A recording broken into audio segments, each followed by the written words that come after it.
tanto ruido confunde. ¿Qué o quién estará detrás? ¿Te atreves a abrir? En la web suena más fuerte y claro. Cabecera MX presenta El Timbre. Iniciamos.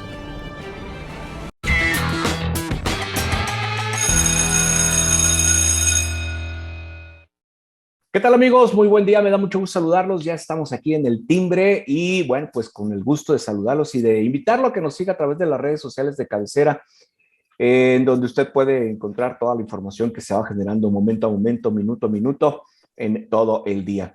Le invitamos a que le dé like o suscríbase bien a los portales que tenemos ahí en las redes sociales, con mucho gusto para usted. Saludo con mucho gusto a mis compañeros en este día. Osvaldo Monos, ¿cómo estás, Osvaldo? ¿Cómo les va? Qué gusto saludarlos. Buenos días. Salud con el cafecito. Mire, Ahí tacita al está, timbre y ahí todo, como, está. como Dios manda. Tú sí que eres responsable en ese sentido. José Ángel Gutiérrez, ¿cómo estás? Hay quienes se van al teléfono rojo para que les den línea. Yo voy a la taza roja en esta ocasión.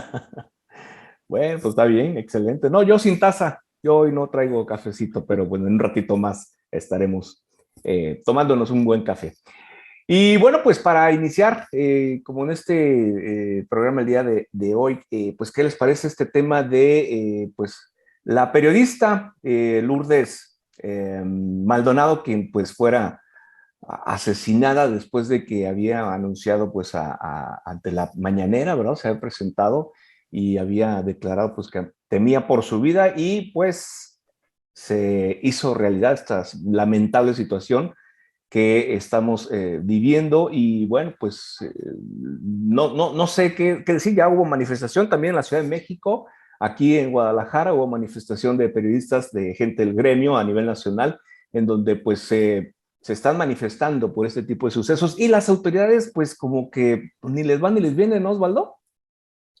Fíjate que es una situación delicada y si lo ponemos desde un contexto que puede ser más resumido, no de los 128 periodistas asesinados desde el 2000, la situación en México es muy crítica y si nos vamos, como les decía, a un resumen, pues todavía no se acaba en el mes de enero y digamos que va un periodista asesinado por semana. Los números son fríos y los números son quienes nos dedicamos de alguna u otra forma a estar dentro del medio. Y esto, muchos conocemos que pues, han decidido mejor abandonar la situación de poder seguir en una profesión como esta que es tan noble, que dicho sea de paso, ni siquiera está considerado dentro de las profesiones del país, es un oficio, ¿no? O sea, no existe el rubro así como la profesión, sino es un oficio el periodismo. Entonces, pues vemos que el presidente se limita solamente a decir, bueno, pues lamentamos mucho lo ocurrido y vamos a estar al pendiente de esta situación y pues vamos a buscar que se esclarezcan estos hechos. Pues ojalá, ¿no? Porque no es la primera ni la última y desgraciadamente yo creo que no va a ser la última persona de este gremio que pierda la vida en este año. Aquí lo lamentable es que aún habiendo un señalamiento de alguna forma contra el exgobernador Bonilla de Baja California, pues las cosas siguieron como si nada porque pues se le entrevistó incluso el día de ayer, escuchaba una entrevista temprano al mismo exgobernador que le preguntaban acerca de esta situación. Decía, bueno, pues es que ella trabajaba conmigo, era colaboradora, pues aquí todo el mundo ya le dimos el pésame y yo creo que por 400, 500 mil pesos, pues no se liquida a nadie. O sea que si usted le debe 501 mil pesos a Bonilla, es candidato a que lo maten. Pero la situación es delicada, pero más delicado es la postura del gobierno que ha sido tan tibia y tan lastimosa y tan... no encuentro ni siquiera el calificativo como para poder decir que nos ignoran por completo y que la seguridad de cualquiera de nosotros que se dedica al periodismo está de por medio, porque al gobierno, llámese el que sea, porque esto no es solamente de la 4T, no es un fruto podrido, como dice él, pues esto va a seguir sucediendo y ha sucedido durante muchos años. Sí, lamentablemente, y bueno, hace un momento nos compartías que van uno por semana en este año, ¿verdad? Un periodista Sí, por sí, semana en este año. sí. Híjole, pues qué lamentable. José Ángel, este tipo de acontecimientos, pues digo, no vamos a, como dice Osvaldo, no vamos a, ni van a terminar ni van a dejar de ocurrir, ¿verdad? Lamentablemente. No, lamentablemente no. Y menos mientras siga existiendo esa impunidad. Por eso las manifestaciones, 38 manifestaciones en igual número de ciudades de 17 estados de México. Por eso los periodistas dejan de cumplir una premisa básica de que el periodista nunca es la noticia y salen a manifestarse. Miren, ¿qué está sucediendo en nuestro país? Bueno, pues está sucediendo que están matando a nuestros compañeros que se atreven a realizar su labor, que es la de investigar y señalar lo que está mal, porque es una buena parte, en buena medida, la función del periodista, hacer notar lo que está mal, hacer notar lo que se está haciendo de manera incorrecta, para que se castigue, se corrija y se mejore. Pero pues hay a quienes no les agrada. Por supuesto que tendríamos que decir, en principio se encuentran los grupos delictivos, a quienes de repente pareciera que todos quieren echarle la culpa para que pues ya no se investigue.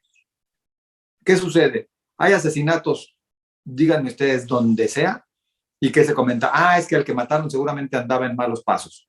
Era parte de ellos, y pues es una venganza entre los grupos delictivos. Qué fácil. Y ya se juzgó, ya se determinó, y por lo tanto, como se dieron las conclusiones, no se avanza. Las autoridades no están investigando, y menos llegando hasta el fondo de las cosas para que haya justicia. Por eso salen periodistas a decir, ya basta, no más impunidad, queremos justicia. Bien lo señalas, Osvaldo, 3 asesinatos en lo que va apenas de este mes de enero del 2022. El año pasado, 7 asesinatos. ¿Saben ustedes cuántos fueron esclarecidos? ¿Saben en realidad qué es lo que está motivando esta situación?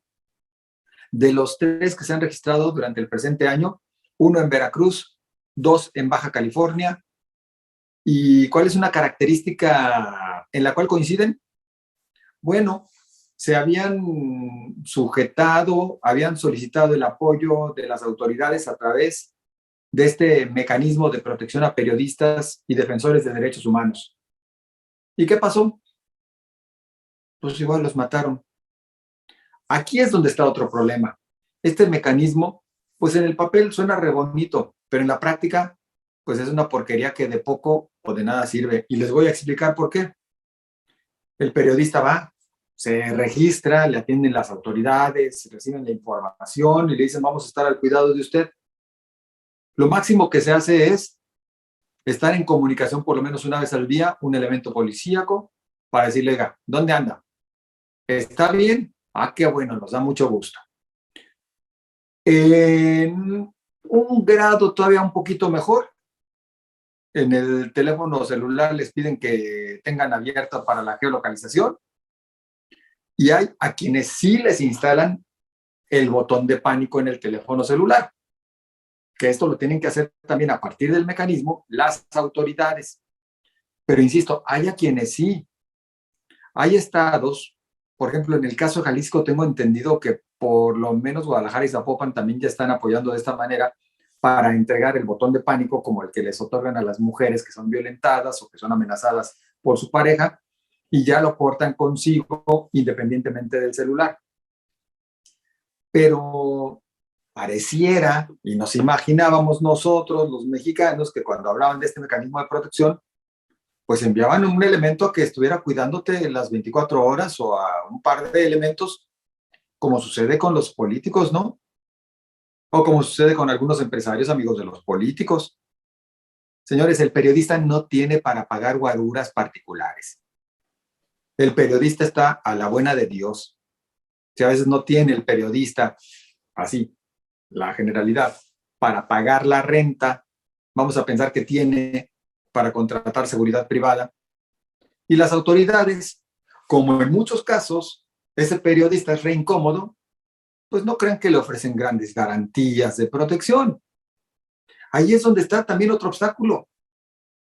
Terminan siendo juez y parte de las autoridades, porque ¿cómo le van a brindar total protección a ese periodista cuando a veces es una piedrita en el zapato? Y unos son Pues las instancias federales, porque está el mecanismo federal de protección a los periodistas.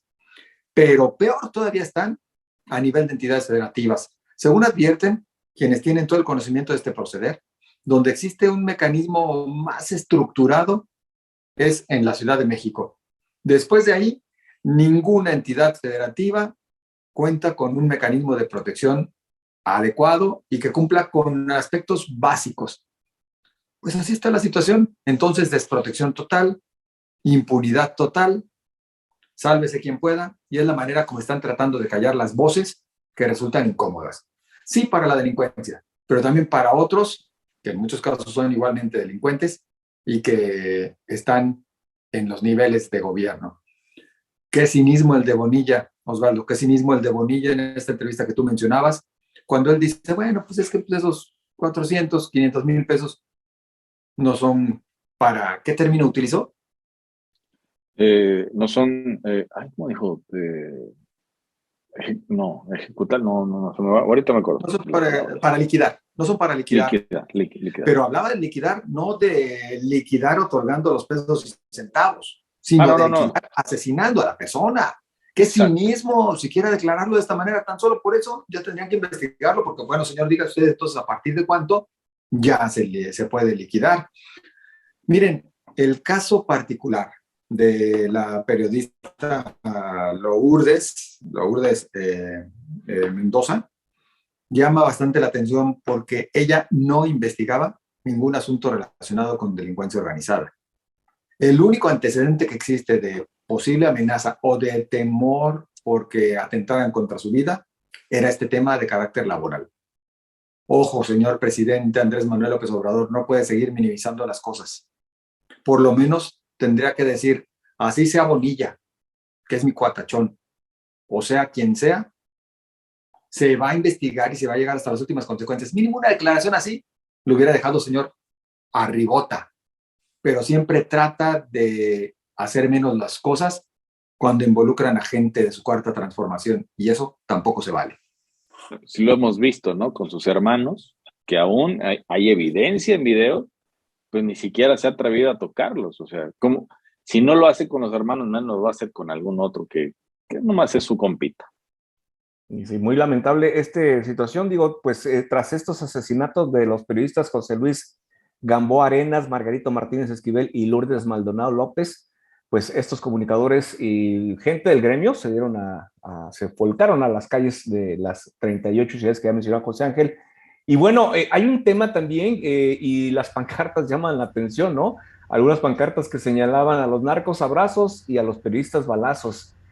Fuerte, ¿no? Fuerte este tipo de manifestaciones. Y también se aprovechó la manifestación, pues, para el personal de Notimex, que también hizo algunos señalamientos con respecto a que a los periodistas se les mata día a día con los bajos salarios, sobre todo, pues, dándole el tema a Notimex, que traen ahí un problemón desde que inició, pues, esta administración. Prácticamente no ha habido pues respuesta a las demandas laborales, ¿no? Ha sido muy conflictiva esta situación con Notimex, ¿no, Osvaldo? No solamente con Notimex, si fuéramos muy puntuales, habría que hacerle un llamado a todas las redacciones, a todos los centros de labor del periodismo, porque, pues, sinceramente, digo, usted a lo mejor nos ve que salimos en programas de radio o en programas de televisión o publicamos en muchos lados y con eso cree, no, ya es millonario, gana un ferión.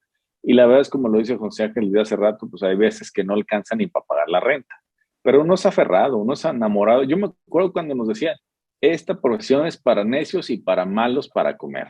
Y sí, la verdad es que hay que ser muy necio y durante un buen tiempo hay que ser muy malo para comer, de que hay que la gente que son los directivos de los periódicos, de las empresas en las que uno labora, pues se dan cuenta de que tu labor pues, puede ser buena y se dan a la tarea de decir, bueno, ok, le voy a pagar.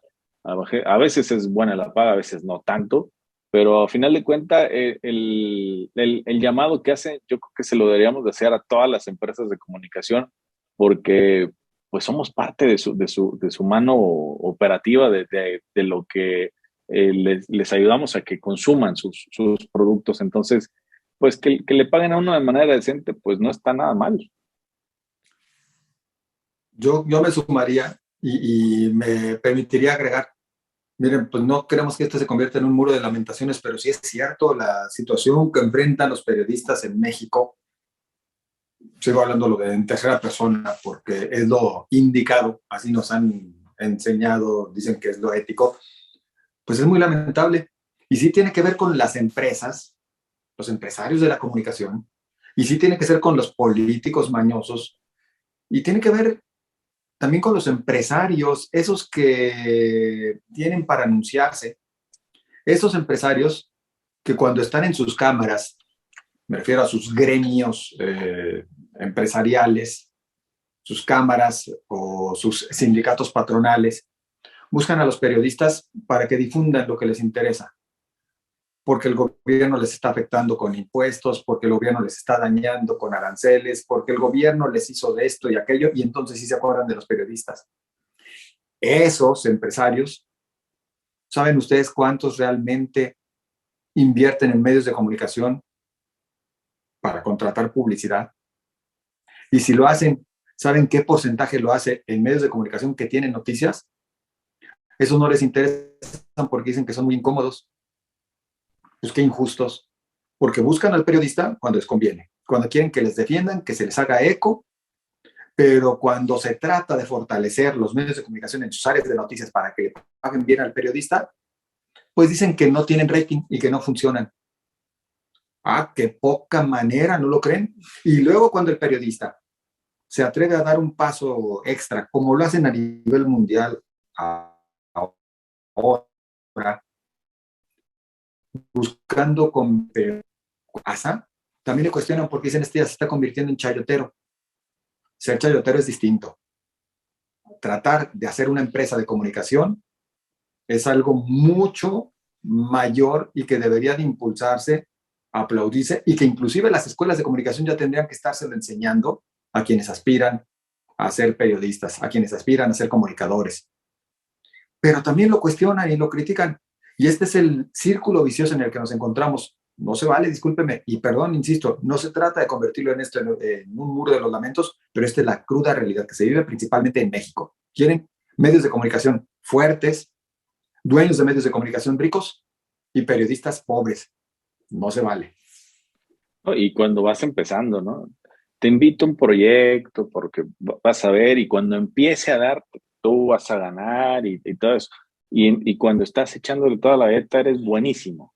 Pero el día que levantas la mano para cobrar, entonces sabes que no, es que la gente no te lee, es que pues no eres bueno para esto. Ah, no, de cabecera y al timbre no vas a hablar, ¿eh? Oigan, y hablando de esto, el día de ayer trascendió que falleció Alfonso Dau, que fue fundador y director dueño de el extinto siglo XXI. Así es, siglo XXI, sí es cierto. Estamos en huelga todavía. Todavía, ¿verdad? Todavía estamos en huelga. Todavía. Estamos en huelga, sí. Aún. Todavía. Sigue. Oigan, una parte es lo que pasa es que no se ha entendido todavía la función de muchas profesiones, incluyendo el periodismo, ¿no? Creo que el periodismo es la parte sustantiva del medio de comunicación, porque la noticia por sí sola no se publica, por sí sola no se va a vender. Entonces, tiene alguien que procesar esa noticia para que esto Claro. ocurra. Y es como el médico es la parte sustantiva del hospital, y es como el maestro en la educación, y es como en la obra el albañil, así de importante. Son estas analogías tal vez, pero no se ha valorado el trabajo del reportero. Es cierto lo que tú comentabas, Osvaldo, pero también lo que tiene el periodista de corazón es que se adapta a las circunstancias y a las situaciones, ¿no? Y desgraciadamente a veces hay periodistas que tienen que estar trabajando en 1, 2 o 3 o varios medios para poder subsistir, y eso también pega, eso también creo que no es parte de lo que debemos estar trabajando, ¿no? Y bueno, fíjate, todo esto también tendríamos que mencionar algo. ¿Por qué nos fuimos al asunto de la condición laboral y las condiciones de ingresos y demás? Porque en esta misma entrevista, Osvaldo, a la que hacía referencia que le hicieron a Bonilla, él hablaba de la fallecida Lourdes, esta periodista, y trató de como que de minimizar, inclusive de denostar, diciendo, no, es que ni siquiera trabajaba para mi canal. Ella contrató espacio y vendía su propia publicidad. Ojo, ahí trataba de satanizar las cosas, de decir, no, hombre, pues si vendía publicidad, quién sabe con ella, qué onda, ¿es verdad? No, señor Bonilla, si ella compraba espacio, que seguramente se incluyen algunos de los de usted, pues simplemente no quieren abrir oportunidades a muchos periodistas y buscan esto otro, hacerse periodistas y empresarios, lo cual no está peleado. Lo malo del asunto es que después usted entró ahí en un compra empresa y por lo tanto creo que se vuelve a convertir o a Victimario. colocar en el ojo del huracán, en el ojo del huracán y se le tiene que investigar. Se le tiene que investigar. Es lo mínimo que se debe hacer y la 4T tiene que hacer valer la justicia y lo que tanto pregona, de que aquí no se protege a nadie cuando actúa mal.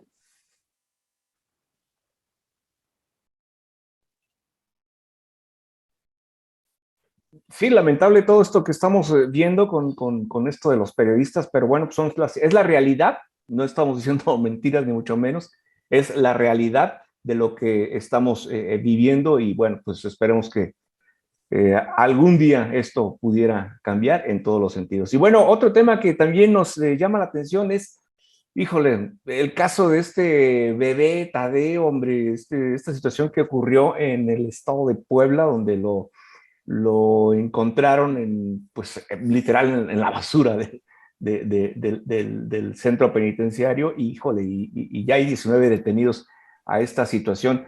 Es un hecho que realmente pues trastoca, ¿no?, a la sociedad. Digo, ¿dónde estamos como sociedad? ¿Qué estamos haciendo con este tipo de situaciones, no, Osvaldo? Yo creo que seguimos padeciendo de algo que es que se ha perdido la capacidad de asombro de parte de muchas personas y que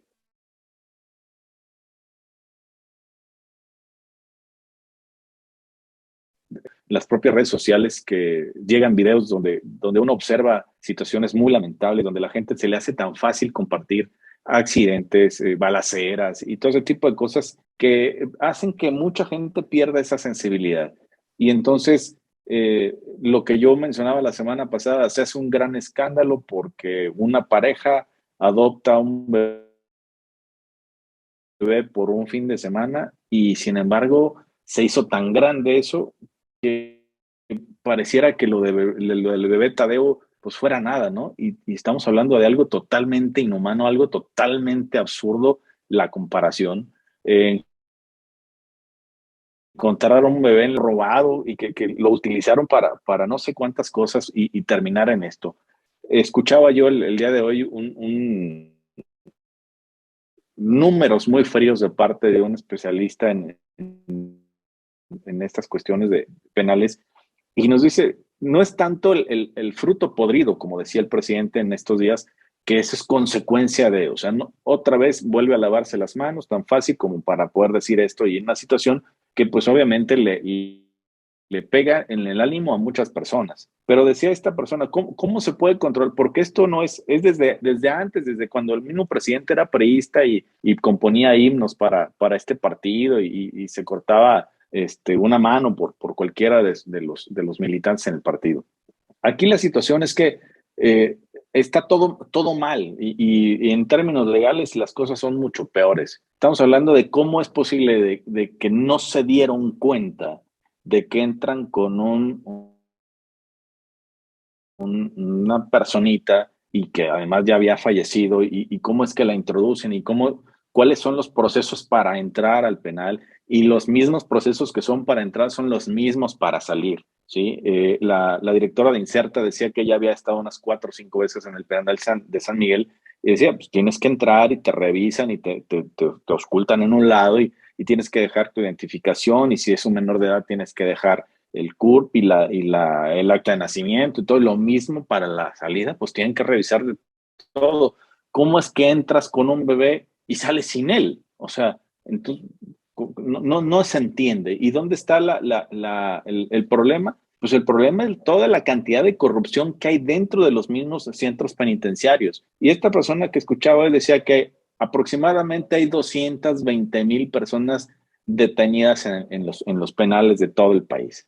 De estas 220,000, solamente el 40% tienen sentencias. O sea, la otra cantidad, pues nomás están ahí de gratis, ¿no? Porque muchos o son inocentes o ni siquiera han tenido un proceso legal que les dé alguna condición para poder saber si pueden estar dentro o fuera llevando un proceso. De estas 220,000, cheques el número, los trabajadores que pertenecen a todos estos FRSos son 38,000, ¿sí? 38 contra 220, pero otra peor noticia, de esos 38, inclúyale a personal administrativo, a personal de que no tiene nada que hacer dentro, y los que cuidan a los reos son 8,000. Entonces, ¿dónde está el control para 220,000 personas con 8,000 las 24 horas, los 365 días del año? No, pues es imposible. Ahora entendemos por qué hay tanto desorden y por qué hay tanto desastre en los centros penitenciarios cuando ahí suceden cosas tan desagradables y tan inhumanas como lo que sucedió con Tadeo. En el caso de Tadeo también, bueno, esto va más allá porque al bebé lo exhumaron de una forma ilegal, lo exhumaron para poder hacer esta situación que ni vale la pena mencionar para qué fue. José Ángel. A ver, yo nada más sí quisiera, como para que nos demos una idea, usted que en este momento nos acompaña, por favor, sí dedique un momentito para imaginarse y decirnos si se atrevería a hacer algo de esto. Bien lo dices, Alberto. ¿Usted se atrevería a ir a un panteón, escarbar para sacar el cuerpecito de un bebé de 3 meses que ya se encontraba sepultado? ¿Usted se atrevería, como esta mujer que por cierto ya fue identificada y dicen que detenida, y a quien le pagaron dicen una millonada, se atrevería a que le entreguen en sus brazos a un bebé muerto, quién sabe con qué, en su interior, porque algunos siguen presumiendo que fue para introducir drogas, para que lo lleve usted, un bebé muerto, con drogas en su intestino en vez de sus tripitas, para meterlo al penal? Usted, si fuese custodio, se atrevería a hacerse de la vista gorda. Y usted, si fuese director, que no existía desde 7 meses antes, ahí en el penal de San Miguel, se prestaría para que sigan existiendo estos gobiernos alternos al interior de los penales, donde los que mandan son los capos, son los detenidos, son los delincuentes. Usted, si fuera el gobernador, se atrevería a lavarse las manos para nada más decir, es que estaban tratando de desestabilizar mi gobierno. Porque Miguel Barbosa ya lo dijo. Digo, la verdad es que esto es increíble, casi increíble. Son historias que, como bien lo dicen, pues parece que ya no nos sorprenden, pero si son llevadas a una película de Hollywood, tendrían gran éxito. Lo lamentable del caso es que son historias reales que se siguen registrando. ¿Qué puede haber de podredumbre como para que la gente se atreva a hacer esto? Yo no se la compro al presidente, que nada más tiene que ver con lo que hicieron o dejaron de hacer los del pasado y que esto es resultado del neoliberalismo. Es una descomposición total de nuestra sociedad, pero en la que también usted, señor presidente, yo, Osvaldo, Alberto, todos los mexicanos tenemos parte de la culpa, porque no denunciamos en su momento. Y porque usted, señor presidente, en vez de denunciar a los delincuentes en tiempo y en forma, se la pasaba haciendo grilla cuando era oposición. Y quién sabe si también usted se atrevería a denunciarlos hoy en día y señalarlos, a pesar de que usted sí está completamente protegido por todo un cuerpo de seguridad, aunque dice que ya no tiene al Estado Mayor Presidencial. Pero estamos en esta situación, qué lamentable. Todos estamos en la situación. La bronca es el cómo, porque estamos cada vez en mayor descomposición social. Esto apesta. Y el asunto es que no es el único caso de un bebé que se ha tenido estos mismos historias, ¿no, Osvaldo? Sí, se han reportado muchos, ¿no? Y hemos dado cuenta de muchos de ellos, incluso digamos, uno de los casos más sonados fue de lo de la familia Levarón, ¿no? Que hubo una masacre que terminaron con la vida de de la mamá de los niños, y que vimos las evidencias de parte de su abuelo mientras hacía una transmisión y nos mostraba a todos una camioneta donde adentro se encontraban los restos calcinados de bebés, ¿no? O sea, estábamos hablando de 5 personitas que perdieron la vida, y que esto se volvió un tema político, y esto se volvió un tema que no le gustó mucho al presidente cómo lo abordaron, pero pues era el dolor de una familia, y es alguien que se atrevió a levantar la voz, es alguien que se atrevió a denunciar de manera frontal esta situación, y que pues hemos visto, ¿no? Que hasta la fecha es un personaje non grato para el presidente, y que buscan de cualquier manera callar o minimizar, como siempre lo venimos diciendo, una situación de esta naturaleza para que no digan nada. En Guanajuato sucedió en un par de ocasiones en diferentes ciudades, y cuando fueron a reclamar, a levantar la denuncia, pues las personas se dieron cuenta de que la situación estaba saliéndose de control, que las autoridades también estaban coludidas, y prefirieron callarse, y que solamente afuera de su vivienda quedaran 2 crucecitas de 2 niños que fallecieron a consecuencia de una balacera, ¿no? Entonces, hay muchos casos documentados, pero desgraciadamente hasta el día de hoy no hay quien se atreva a poner una situación firme ante esto, y que la autoridad se haga competente en una situación tan delicada y tan desastrosa como la que estamos viviendo. Sí, ojalá, digo, sea competente la autoridad para que realmente rinda frutos y sobre todo mejore las condiciones de seguridad en todo el país, que no está pues nada bien, porque cada vez son situaciones que enfadan, molestan y generan pues mucha discordia con respecto al gobierno, con el papel de los gobiernos, que pues nomás no, prefieren buscar excusas a tomar decisiones que mejoren las condiciones de los ciudadanos. Pero bueno, eso pues, habrá que pensarlo y no olvidarlo para los próximos procesos electorales. Habría que tomarlo en consideración. Pues con esto llegamos al final del programa. Gracias, Osvaldo. Gracias, José Ángel. Gracias a usted por acompañarnos. Yo lo espero aquí el próximo viernes. Que tengan una excelente semana. Cuídense, sigámonos cuidando porque también el Omicron sigue dando de qué hablar. Cuidémonos. Hasta entonces.